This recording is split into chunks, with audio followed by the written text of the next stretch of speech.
Lake লুইসের অসাধারণ সৌন্দর্যকে পেছনে রেখে এবার আমাদের যাত্রা শুরু হলো আরেকটি চমৎকার গন্তব্যের উদ্দেশ্যে। আমাদের পরবর্তী ডেস্টিনেশন তাকাক্কাও ফলস।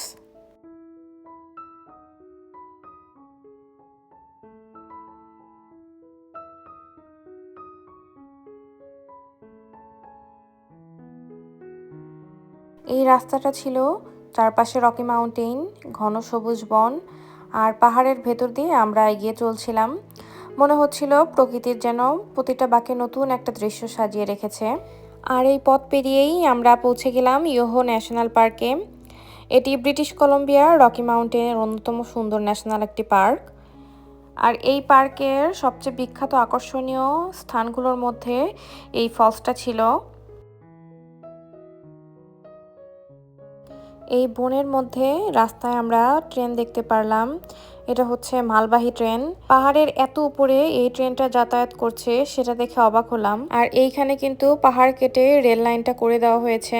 আস্তে আস্তে আমরা কিন্তু এই ফলসটার কাছে প্রায় চলে এসেছি। দেখতেই পাচ্ছেন সাইনবোর্ডে লেখা ছিল। আর এইখানে এই ব্রিজটা ছিল, ব্রিজের চারপাশে ছিল এরকম ওয়াটার ফলসের পানি।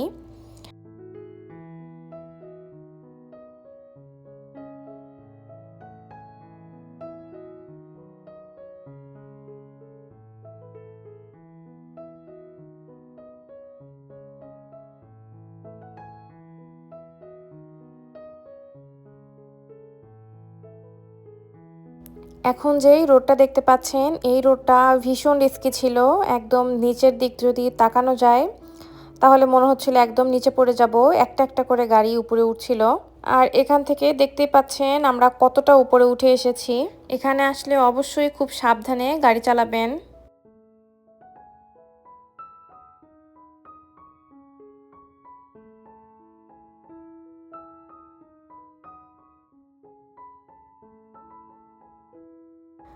আর এই ফলসে যাওয়ার রাস্তাটাও কিন্তু ভীষণ সুন্দর। এতদিন অনেক অনেক রাস্তা দেখিয়েছি, কিন্তু এই রাস্তাটা আমার কাছে সবথেকে বেশি ভালো লেগেছে।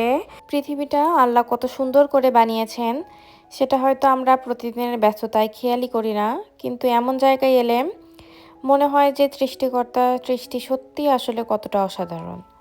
এই পাহাড়, এই সবুজ, এই আকাশ সবকিছু দেখতে দেখতে শুধু একটা কথাই মনে হচ্ছিল, সুবহান আল্লাহ।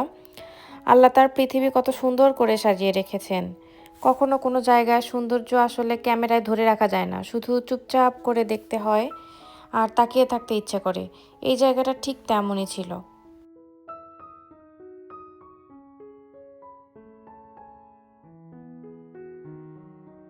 আমরা এখান থেকে ফলসটা দেখতেই পাচ্ছিলাম, আর চারপাশে কিন্তু এই ফলসের সাউন্ডও শুনতে পাচ্ছিলাম।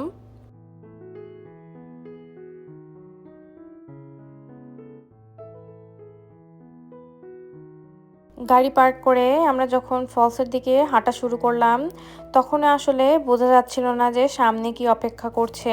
পার্কিং লট থেকে এই ফলসের বেস পর্যন্ত পথ মাত্র 900 মিটার, আর পথটাও বেশ সহজ আর সমতল ছিল।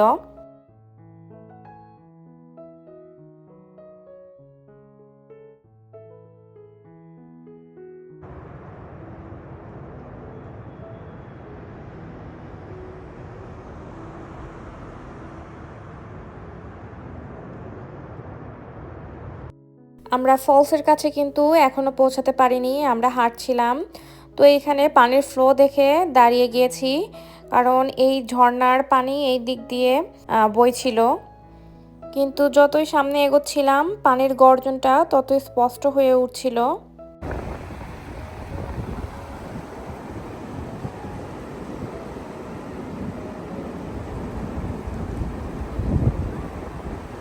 আমরা এখন হাঁটতে হাঁটতে এই ব্রিজটার কাছে যাব।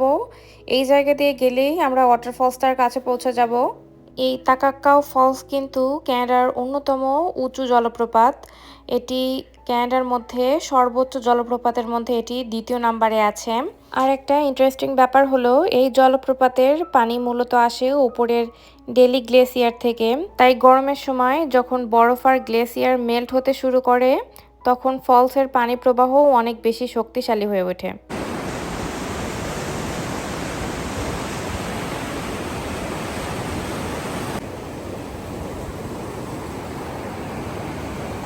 দূর থেকে শুধু পানির ধারা দেখা যায়, কিন্তু কাছে গেলে বোঝা যায় এর আসল শক্তি। পানির শব্দ, বাতাসে উড়ে আসা মিস্ট আর চারপাশে বিশাল পাহাড়, সব মিলিয়ে মুহূর্তটা কিন্তু ছিল অসাধারণ।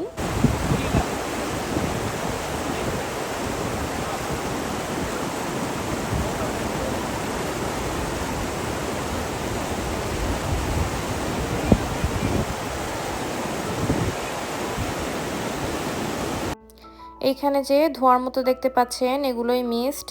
এগুলো যত কাছে যাচ্ছিলাম তত একদম মিস্ট এসে গায়ে লাগছিল। আর ফলসের কাছে গেলে তো একদম পুরোপুরি ভিজে যাওয়ার মতোই অবস্থা। এই এক্সপেরিয়েন্সটা অবশ্যই নেওয়ার ট্রাই করবেন। আর আমাদের এই গল্প এখানেই শেষ না, কারণ আমাদের সামনে তখনও বাকি ছিল আরও বেশ কিছু অসাধারণ জায়গা।